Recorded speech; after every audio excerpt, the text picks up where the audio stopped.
Muchas gracias por recibirnos en esta tarde.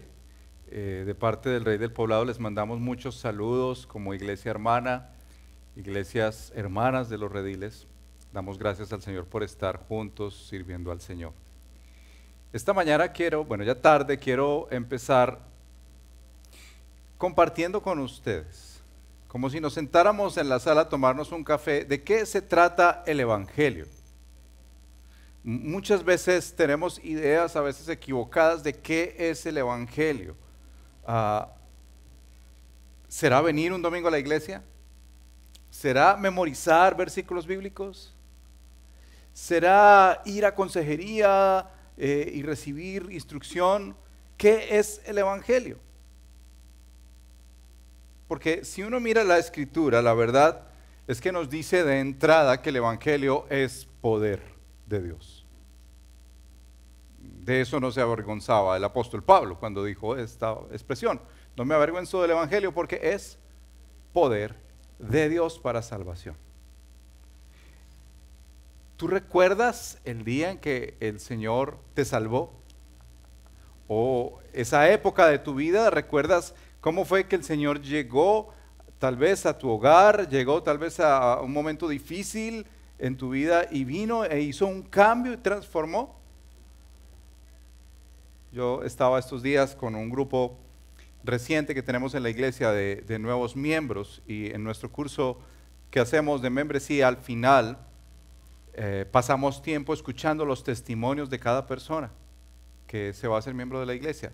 Me ha sorprendido increíblemente cómo cada vez que escuchamos esos testimonios de lo que hace el Señor, de su poder, nos recuerda nuevamente el Evangelio y nos lleva a dar gloria al Señor y a dar gracias al Señor, porque de eso se trata el Evangelio. Vamos a hablar un poco más del tema, pero el Evangelio en principio es poder de Dios para transformar personas. Más allá de sabernos buenas doctrinas, más allá de tener memorizados los textos bíblicos o asistir a una iglesia o dar para la obra, todo eso es importante. Más allá de eso es poder de Dios para transformar personas. Ahora, yo quiero que estudiemos un texto de la Escritura que está en el Evangelio de Lucas. Yo sé que ustedes han venido estudiando los libros de la Biblia y haciendo un panorama. Gracias por el paréntesis aquí que el pastor Efraín nos permitió. En el Evangelio de Lucas capítulo 8. No sé si tú has leído esa porción recientemente. Quiero hacerte como un recorderis de qué trata esa porción. Jesús predica en parábolas la parábola de los terrenos. ¿La has escuchado? Los terrenos y la semilla. Que el primer terreno es al que se le predica el Evangelio, llega la semilla del Evangelio, pero Satanás inmediatamente le quita la semilla. Ese es el primer terreno. El segundo terreno es el que escucha el Evangelio, cree, se alegra, se goza, le dice a los demás qué alegría, qué palabra tan poderosa, pero viene la prueba y en la prueba se pierde la semilla. El tercer terreno del que Jesús habla en Lucas capítulo 8 es al que recibe el Evangelio, lo escucha, pero con los días, las preocupaciones, el afán del dinero y los deseos de la carne ahogan la semilla y no crece. Pero el cuarto es el terreno, el que recibe la palabra de Dios con un corazón bueno y noble y da fruto en abundancia. Esa es la primera escena. Ya vamos a leer el texto de esta tarde.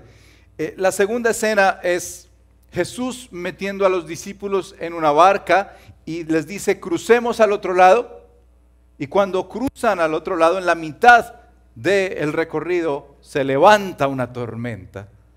Los discípulos se angustian y se dan cuenta que Jesús está durmiendo como un tierno bebé. Lo despiertan: Señor. Y el Señor se levanta, reprende a la tormenta, reprende al mar y todo queda en calma y les dice a ellos: ¿dónde está su fe? La escena termina con los discípulos todos cuestionados, diciéndose los unos a los otros: ¿quién es este que aún el viento y el mar le obedecen? Inmediatamente llegan al otro lado, nos encontramos con el pasaje que vamos a estudiar esta tarde. Te invito a leer el Evangelio de Lucas capítulo 8, versos 26 al 39, conectado con estas historias que les acabo de mencionar. Y dice así Lucas 8, 26 hasta el 39, en la Nueva Versión Internacional.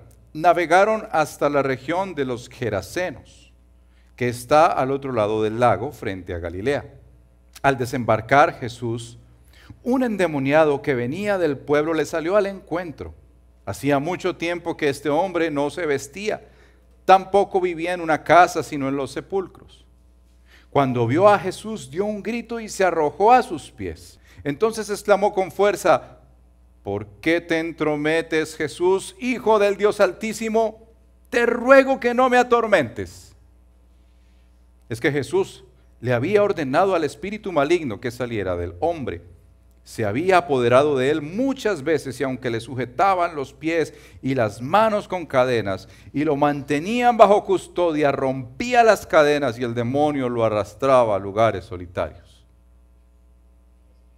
¿Cómo te llamas?, le pregunta Jesús. Legión, respondió, ya que habían entrado en él muchos demonios. Y estos le suplicaban a Jesús que no los mandara al abismo. Como había una manada grande de cerdos paciendo en la colina, le rogaron a Jesús que los dejara entrar en ellos. Así que él les dio permiso. Y cuando los demonios salieron del hombre, entraron en los cerdos y la manada se precipitó al lago por el despeñadero y se ahogó. Al ver lo sucedido, los que cuidaban los cerdos huyeron y dieron la noticia en el pueblo y por los campos, y la gente salió a ver lo que había pasado. Llegaron a donde estaba Jesús y encontraron sentado a sus pies al hombre de quien habían salido los demonios. Cuando lo vieron vestido y en su sano juicio, tuvieron miedo. Los que habían presenciado estas cosas le contaron a la gente cómo el endemoniado había sido sanado. Entonces, esto es importante, toda la gente de la región de los Gerasenos le pidió a Jesús que se fuera de allí porque les había entrado mucho miedo. Así que él subió a la barca para irse. Ahora bien, el hombre de quien habían salido los demonios le rogaba que le permitiera acompañarlo, pero Jesús lo despidió y le dijo: vuelve a tu casa y cuenta todo lo que Dios ha hecho por ti. Así que el hombre se fue y proclamó por todo el pueblo lo mucho que Jesús había hecho por él. Esta es la palabra del Señor para nosotros esta tarde, en esta tercera reunión. Y lo que quiero que hagamos antes de orar por ti y por mí es pensar por un momento qué objeciones uno pudiera tener con textos como este. Una de las primeras objeciones que uno puede decir a cualquier persona que le lea este texto es: pero es que esos son como cuentos de hadas. Eso se lo inventó Lucas como para ayudarle a ese tal amigo Teófilo y como para que medio entienda ahí que la vida es dura y que toca aprender a enfrentarla. Tal vez otros podrían decir: no, yo no creo en eso. Y leer estos textos con una mente atea, con una mente agnóstica que dice: compruébemelo y creo. O tal vez algunos lo leen pensando en irnos por las ramas. ¿Y por qué cerdos y no perros? ¿Y por qué en otro evangelio habla de 2 endemoniados y aquí de 1? ¿Y cómo así que aquí es Gerasa y allá es Gadara? Y no llegar al centro del mensaje. Y no leer textos como este con una mente espiritual renovada, con una mente que cree que esto es palabra de Dios y que cree que Jesús se subió a esa barca con los discípulos y que cree que llegó a Gadara y que cree que se encontró con un hombre que estaba endemoniado que Jesús restauró poderosamente.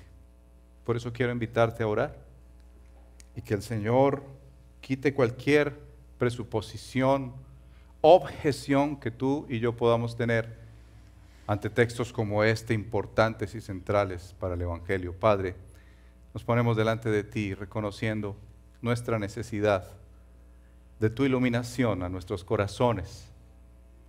La necesidad, Señor, de que tú vengas, Espíritu Santo, y nos muestres y nos des la confianza que tu palabra es verdad. De que esta es palabra para nosotros, Señor.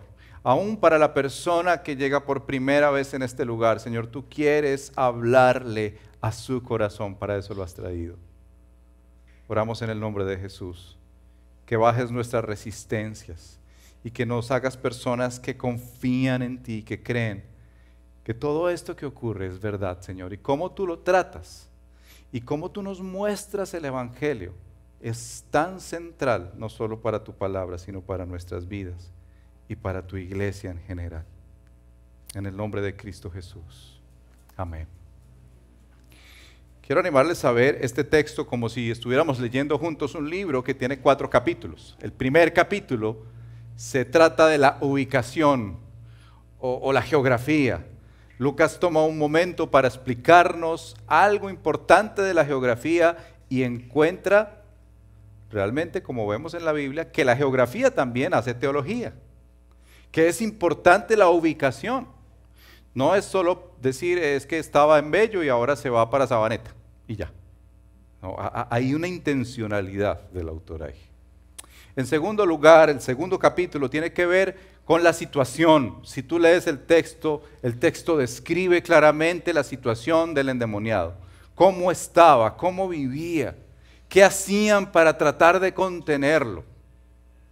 En tercer lugar, y como tercer capítulo, nos encontramos con la confrontación. Esa confrontación entre las tinieblas y esos demonios y Jesús. ¿Qué nos quiere decir el Señor a través de este pasaje ante la confrontación real que existe de verdad entre el bien y el mal? Y en cuarto lugar, y eso nos involucra más a ti y a mí, la respuesta que da Jesús a estos diferentes personajes. Jesús le da respuesta a los demonios ante su petición. Jesús le da respuesta a la multitud y le da respuesta al ex endemoniado. Miremos en primer lugar el tema de la ubicación. Si lees los versos 26 y 27 dice que navegaron a la región, como les decía, de los Gerasenos o los Gadarenos.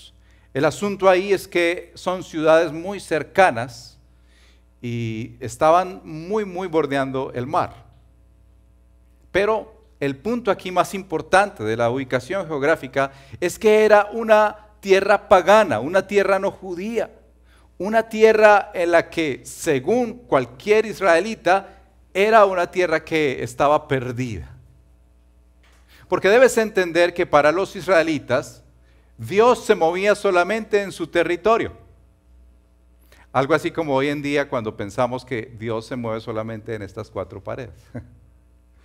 Dios se mueve en su territorio israelita. Dios no puede salir de ahí. Y les doy un ejemplo. ¿Recuerdan la vida de Jonás? El Señor le dice a Jonás que se vaya para Nínive. Qué bueno que estudiamos la Escritura. Ya pasaron hace algunos meses por allá, ¿cierto?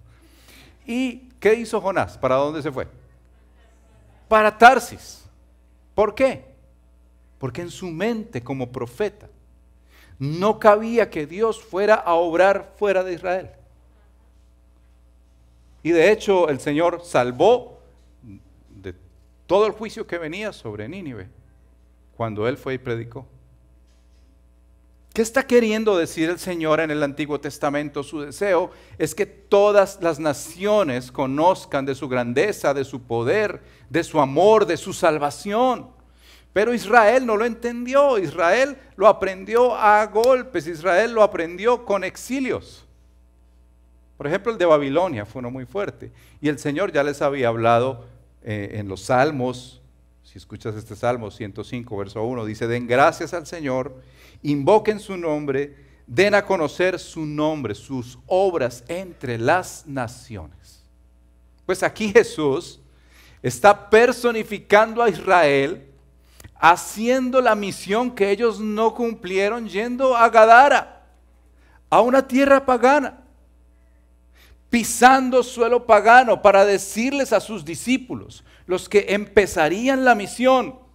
De hecho, en Hechos de los Apóstoles se dice que serían testigos en Jerusalén, en Judea, en Samaria y hasta lo último de la tierra. Y el Señor se mueve y al pisar Gadara les está diciendo, aquí llegó la salvación también. Dios no es exclusivo de Israel, Dios es para todas las naciones. Y aquí anticipa esa misión que la iglesia tiene de no quedarse encerrada y de salir como esa gran comisión que se nos dejó en Mateo 28, de ir y predicar el evangelio y hacer discípulos a todas las naciones. La ubicación es importante. Y es muy, muy importante porque nos deja el registro de que el Señor es poderoso en cualquier lugar. ¿Tú crees eso? ¿Fuera del redil de estadio es poderoso el Señor? ¿Puede obrar en tu casa? ¿En tu trabajo? Amén. Dios es poderoso y puede obrar en otros lugares. ¿Qué es lo que está mostrándole a estos hombres? No fue un encuentro casual el del endemoniado. Ese encuentro Dios lo tenía planeado. Jesús sabía que iba a pasar por allá. Les dijo, vamos al otro lado. ¿Qué movía a Jesús para ir al otro lado? Bueno, nos encontramos con el segundo capítulo, que es la situación. Y narra Lucas aquí en estos versos la situación de un hombre que antes de estar poseído probablemente tenía familia. No sabemos si esposa, pero tal vez padres si tuvo que tener, amigos, primos. Esas familias judías eran como las paisas, ¿cierto? De más de 15, 18 hermanos. Pero en un momento este hombre resulta perdido de la familia. Dice la historia que varias veces había estado poseído por estos demonios. Varias veces. Pero menciona otros elementos importantes. ¿Dónde vivía? ¿Leíste dónde vivía? Aquel que antes tenía su vecino, vivía en una unidad, vivía en una casita, ahora sus vecinos son sepulcros vacíos. No tenía ropa. Cuando venía para acá, tuvimos que desviar varias veces por el tema de la ciclovía. Nos encontramos como con dos personas de la calle, uno de ellos tenía como un costal y no tenía mucha ropa. Me quedé pensando cuán difícil debió haber sido para la familia ver a este hombre desnudo. La historia dice que lo ataban en cadenas y lo custodiaban. Y él rompía esas cadenas. Era alguien no grato para la sociedad. No podría invitársele a cumpleaños, ni a celebrar el Día de la Madre.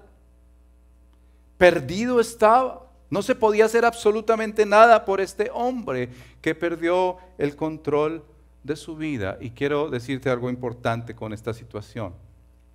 Muchas veces como cristianos nosotros pensamos en tres tipos de personas. El cristiano, el creyente, el que se entregó al Señor, el que conoce a Jesús, el que en un sentido ha sido liberado.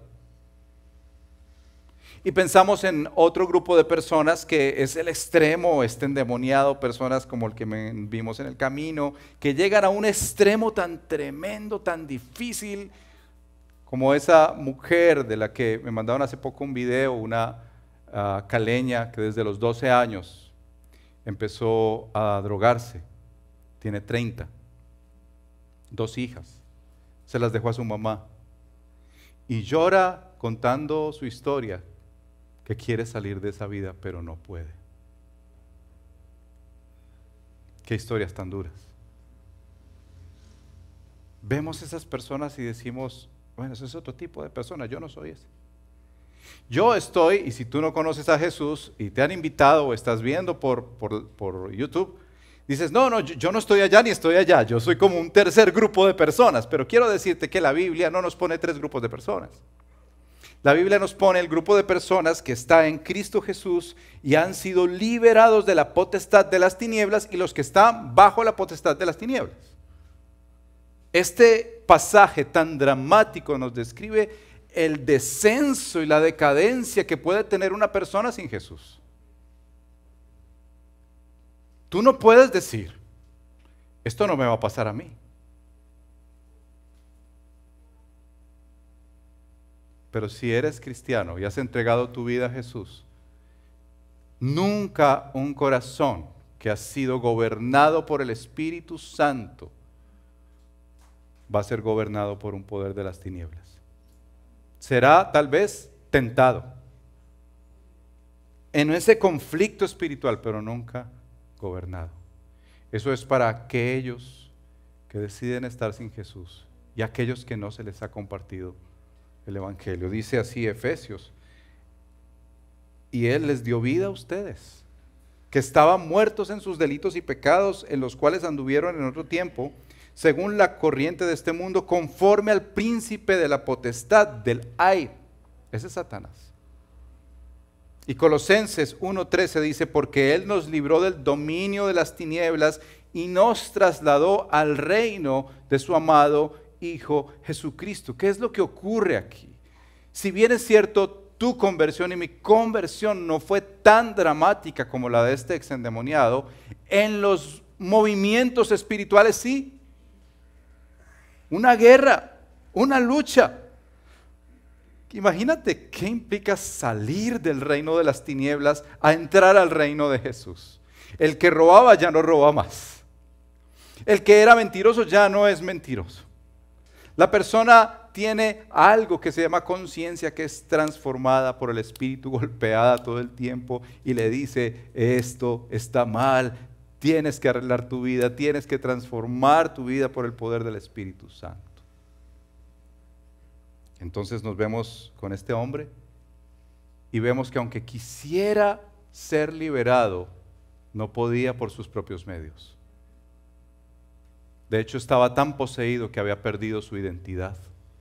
Si te das cuenta, cuando Jesús le pregunta: ¿cómo te llamas?, él no dice Pedro, no dice Efraín, no dice Carlos, él dice Legión, porque hasta su identidad había sido usurpada. Pero ¿sabe qué me llama la atención de esta situación? Jesús va y piensa en esta idea. La Biblia dice que Jesús es el Señor de la creación. La Biblia dice que por medio de Él todo fue creado. ¿Has leído esa parte? ¿Tú te imaginas qué es que el Creador, que nos diseñó de una manera tan especial, Génesis 1 y 2, que la corona de la creación, el ser humano, reflejaría quién es Dios en su belleza moral, en su belleza espiritual, en su belleza física, en todo lo que es la creatividad y las bendiciones que Dios le dio al ser humano, y se encuentra con un hombre poseído que ni siquiera tiene identidad? ¿Se imaginan el shock para ese creador? Ver la tristeza de a dónde ha llegado el ser humano con su desobediencia.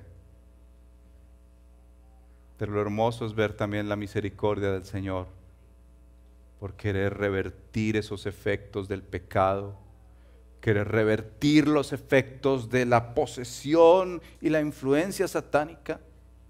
De hecho, este capítulo, si lo lees extensivamente, el Señor muestra cómo es poderoso sobre los poderes naturales, sobre un virus como el que nos ha llegado. El Señor está por encima de ese virus, hermanos. Aquí nos muestra que está por encima de los demonios y de Satanás. Hablaremos un poco de la confrontación. Y luego nos muestra, terminando el capítulo, que es poderoso sobre la enfermedad y la muerte. El Creador vino y se dio cuenta de la tristeza de la caída del ser humano y revirtió sus efectos. Algo así como esos videitos, perdónenme, pero a mí me manda mucho video. Ustedes saben que en WhatsApp es terrible. El videíto del perrito que no lo cuidó bien su dueño, que lo maltrató, que está lacerado, que está flaquito porque lleva meses sin comer, está a punto de morir. Y de un momento a otro lo rescatan y le empiezan a alimentar bien, lo limpian, le dan comida y por unos meses uno ve que es otro, está gordito, tiene nombre, se ríe. ¿Qué ocurrió para el cambio? Y esto es muy importante. Cambio de dueño. Antes lo gobernaba la destrucción, la muerte. Ahora lo gobierna la vida. Eso es lo que ocurre con este endemoniado. Un fracaso social, un desecho social, transformado en las manos del maestro. Y aquí nos damos cuenta en este tercer capítulo. Recuerda el primero, la ubicación; el segundo, la condición o la situación; el tercero, la confrontación, esta confrontación tan fuerte. ¿Te has dado cuenta que muchas veces cristianos pensamos que el bien y el mal están como al mismo nivel? O esta otra realidad, algunos creen que nada de eso existe. Que el tema de los demonios y de Satanás, como una vez, recuerdo hace años en una predicación que tenía que ver con temas como estos, un hombre al final se me acercó y me dijo: pastor, ¿sabe qué? Yo quiero decirle que yo no creo en Satanás. Y yo le dije: pues no tienes que creer en Satanás, tienes que creer en Jesús. Pero tienes que creer que sí existe, porque la Biblia no elimina esa actividad que está, y yo no les quiero infundir miedo, pero está en medio nuestro. No la elimina. El otro extremo es creer que todos son demonios. Que todos son demonios. No sé dónde estés tú, en qué parte estás. La Biblia lo que sí hace es mostrar el poder tan grande que tiene Dios sobre los demonios y sobre Satanás. No es una pugna o un pulso entre el bien y el mal, el yin y el yang, y entonces están ahí, Dios como que está ganando a veces, y a veces como que uno ve que está ganando el enemigo. No, la Escritura nos presenta una y otra vez esta realidad que vemos acá. ¿Qué fue lo primero que hicieron los demonios cuando vieron a Jesús? Se postraron a los pies de Jesús y le gritaron: eres el Hijo del Dios Altísimo. Ellos saben, como dice Santiago, que los demonios creen y tiemblan. Ellos sí saben quién es Dios. A diferencia de los discípulos que todavía se preguntan: ¿quién es este? ¿Quién es este? Ve, Efraín, yo no sé quién es este, todavía no lo estoy conociendo. Pero los espíritus malignos sí saben quién es. ¿Quién es Jesús? Esa confrontación es muy importante en este pasaje. Ellos ruegan que no los eche en el abismo, y el abismo es la imagen del lugar donde ellos van a ser castigados. La Escritura habla de ese lugar de castigo para Satanás y sus huestes. No nos eches al abismo. Y Jesús les concede ir a los cerdos, y una vez que les concede ir a los cerdos, esos cerdos caen al lago y mueren. En últimas terminaron en el lugar donde no querían estar. Esta confrontación es importante y quiero solamente hacerte una pregunta. ¿Tú crees que Jesús tiene poder sobre las tinieblas? ¿Tú has visto el poder de Jesús sobre las tinieblas? ¿Tú confías que Jesús puede liberar aún esos casos que para ti y para mí son perdidos? Porque eso es lo que me muestra a mí este pasaje. Una causa perdida en las manos de Jesús no es causa perdida. Esta confrontación, y quiero que lo recuerdes, esta confrontación es del poder mayor, superior, soberano de Jesús contra un poder inferior, autorizado por Dios, pero inferior por culpa de la desobediencia y la caída. Dice que es el príncipe y el padre de mentira. Pero él está derrotado. Y cristianos necesitamos recordar eso. En los días difíciles, cuando vemos estas situaciones de la ciudad, del país, cuando vemos los problemas que tenemos cerca en la ciudad, las comunas, todos los problemas que enfrentamos de drogadicción, de prostitución, ustedes saben que esa es la financiación de Satanás. Las redes sociales, cuando alguien está tan cautivo por las redes sociales y la pornografía. Qué bueno que los hombres van a reunirse para hablar de estos temas. Pero la confrontación, nos muestra este pasaje, está ganada por Jesús. Está ganada por Jesús. Por eso quiero invitarte a este cuarto capítulo, que son las respuestas. Las respuestas que da Jesús a los ruegos. Son 3 respuestas a 3 ruegos distintos. El primer ruego lo vemos en esa legión, que por cierto, al pensar en cómo ellos responden a la pregunta, ¿cómo te llamas?, que hace Jesús. Legión no es algo para tener miedo. Legión era el número de más o menos unos 6,000 soldados. Y quizá lo que estaba infiriendo ahí es, todavía hay una batallita aquí. ¿Que cómo te llamas? 6,000 hombres. Si te dicen, te están esperando 5 a la salida. 6,000. Pero Jesús no. Él es el Todopoderoso. Ellos le piden a Jesús permiso para entrar a los cerdos. Ese pedido de permiso es importante, de reconocer su majestad y su autoridad. ¿Qué hace Jesús? ¿Qué le responde Jesús a ese pedido? Vayan. Vayan, les concede. Y de entrada es importante pensar que en esa respuesta no todo sí de Dios es positivo.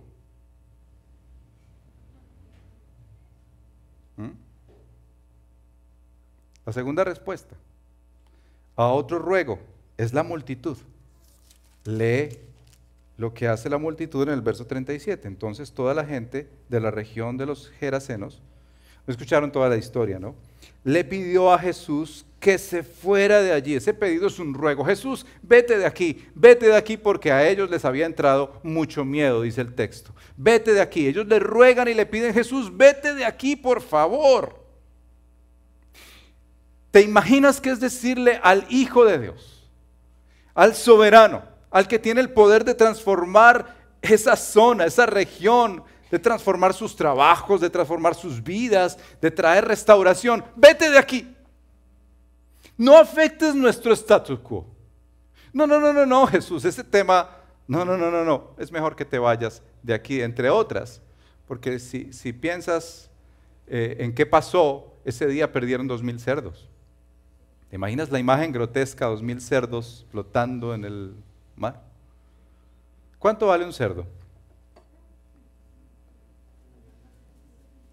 Aquí que se nos está por televisión en todos lugares, coma cerdo, ¿cierto?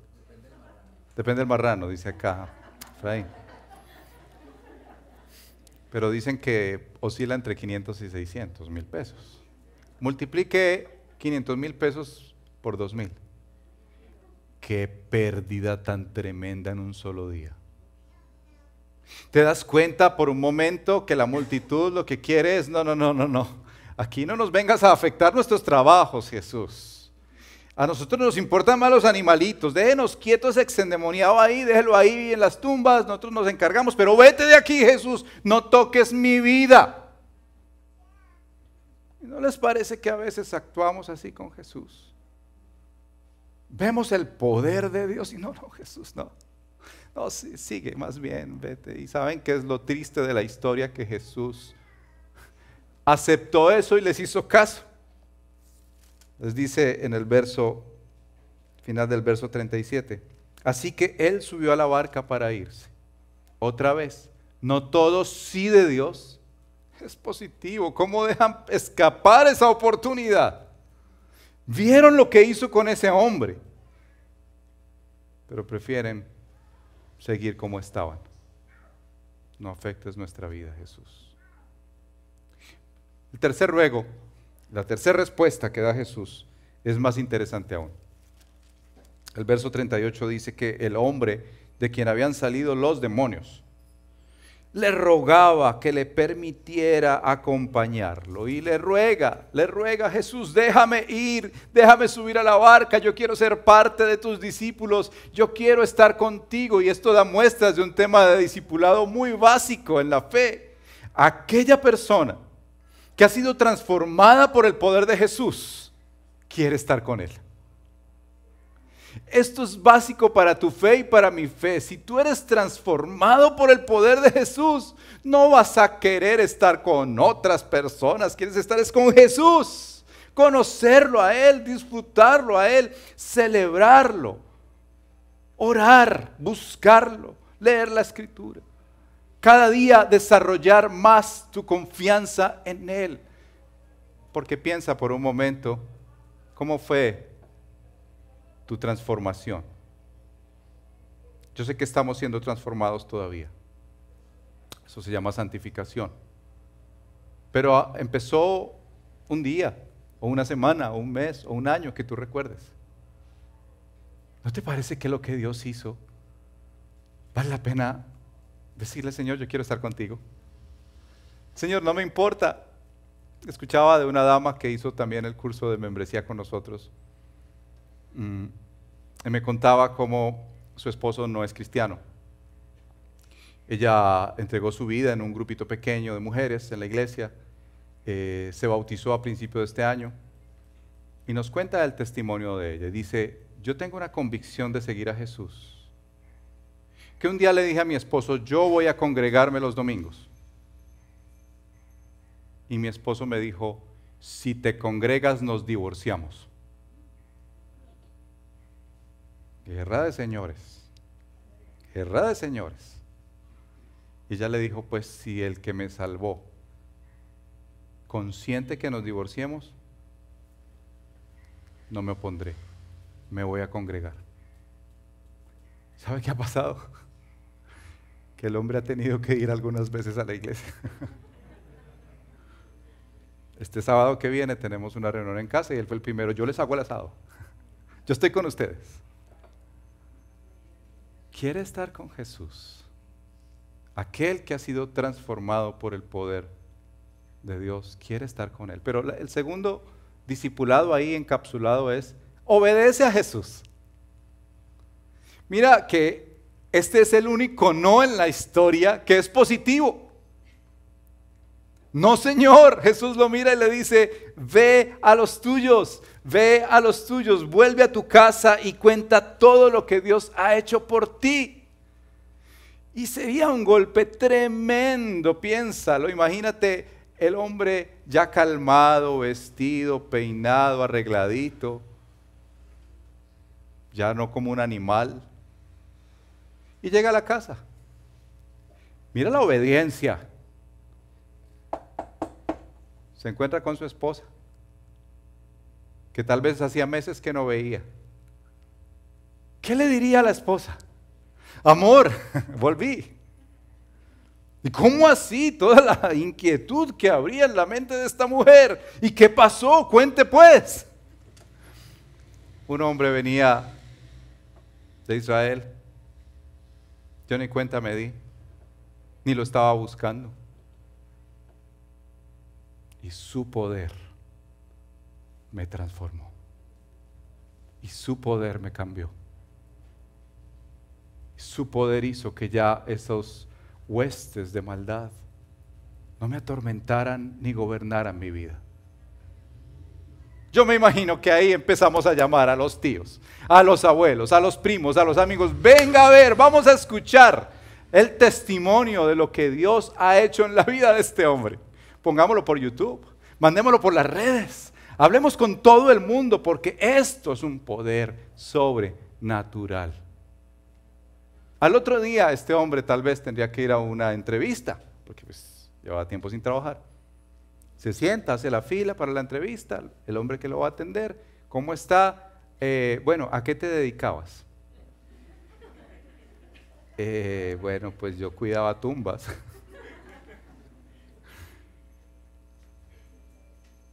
Pero un hombre vino de Israel y me liberó. Y ahora vivo para Él. Quiero servirle en el trabajo, quiero servirle donde me lleve, quiero obedecerle a Él. ¿Cómo oramos y aplicamos esto en nuestras vidas? En primer lugar, el Evangelio. Jesús vino y vio de primera mano lo que había hecho la caída, de ese hermoso diseño de Dios que se rompió, que se fracturó, que se quebró, y quedamos a expensas de nuestros deseos pecaminosos y de Satanás. Así tú hasta este punto no creas. Él influencia para destruir, para robar y para matar. Pero Jesús vino a revertir ese poder y a demostrar que Jesús tiene más poder y a dar restauración y transformación y cambio ahora y para la eternidad. Tú ya no eres lo que fuiste. ¿Tú crees eso? Aunque te mires al espejo y tal vez veas todavía luchas en tu interior y temas por trabajar y consejería y tienes que venir a ese evento de mujeres para trabajar situaciones de tu pasado, pero quiero decirte que si has entregado tu vida a Jesús, ese poder ya no tiene dominio sobre ti. Jesús está transformándote cada día. Porque el evangelio aquí es que este hombre ni siquiera estaba buscando a Jesús. La sociedad no podía hacer nada por él, su familia no podía hacer nada por él, él no podía tomar una decisión de ya no voy a dejar poseerme por estos demonios, nada. Estaba cautivo, esclavo, y el Señor le trajo libertad. Pero hay otra invitación para ti.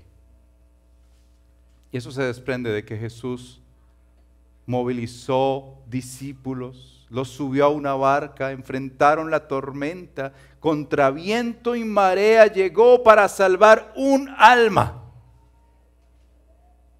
Así que si tú estás aquí por primera vez o escuchas este mensaje, Jesús ha movido mucho para salvarte a ti, aunque no le estás buscando. Jesús vino a encontrarte y a liberarte y a sanarte y a darte una vida transformada, que solo Él puede dar por pura gracia. Por eso a todos, aquí hermanos, el llamado es a volver a casa. Vuelve a tu casa. Tal vez el lugar en el que tú dices, no, yo prefiero evangelizar en el trabajo, prefiero evangelizar cuando la iglesia me diga, me voy de misiones. A veces, porque uno no está dando buen testimonio en casa. Vuelve a casa y cuenta el poder de Dios, lo que Él ha hecho en ti, la transformación que está haciendo. No es total, no es perfecta ahora, será perfecta cuando Él vuelva. Pero cuenta lo que el Señor ha hecho en ti, aun si hoy el Señor te ha hablado de alguna manera. Ve a los tuyos, vuelve a tu casa y cuenta el poder de Dios sobre tu vida. Háblales de lo que el Señor ha hecho en ti.